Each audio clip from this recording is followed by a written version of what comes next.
I haven't played Raw, and I'm not always a huge Flip and Right fan, but Raw and Right really surprised me.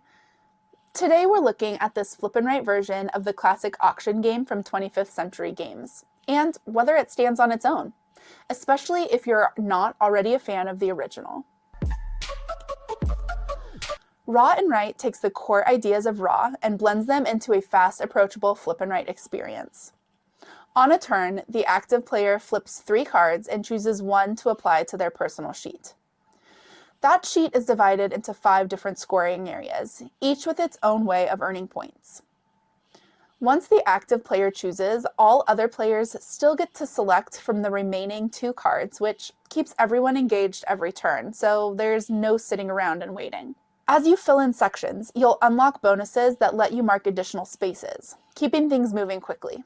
Throughout the game, Raw cards will trigger scoring phases, and after the 3rd scoring phase, you total everything up, add endgame bonuses for fully completed sections, and the highest score wins. The first thing that really stood out to me is the theme and the presentation. The Ancient Egypt artwork is beautiful, clean, and very readable, which is especially important in a write-on game. I also really appreciate that the game never feels overly restrictive. Even when you're not the active player, you still have a real choice to make, and those choices genuinely affect how your sheet develops.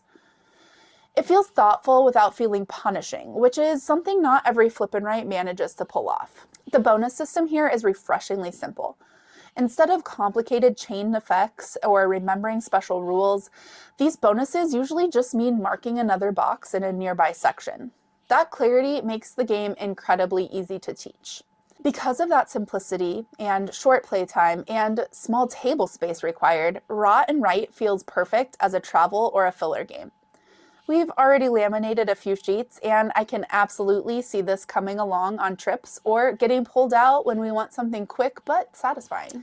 This is still very much a combo-driven Flip and Right. It's not trying to innovate the genre or add a lot of new mechanisms, so if Flip and Rights haven't worked for you in the past, this one probably won't change your mind. That said, if you enjoy optimizing combos and watching your sheet come together, this does that really well.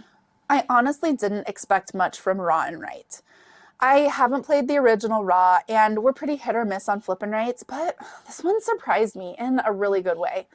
It's fast, approachable, and thoughtfully designed, and it feels like something we'll happily keep in rotation.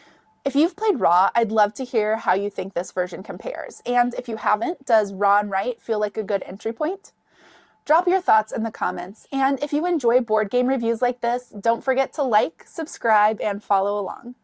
Thanks so much for watching, and we'll see you at the table.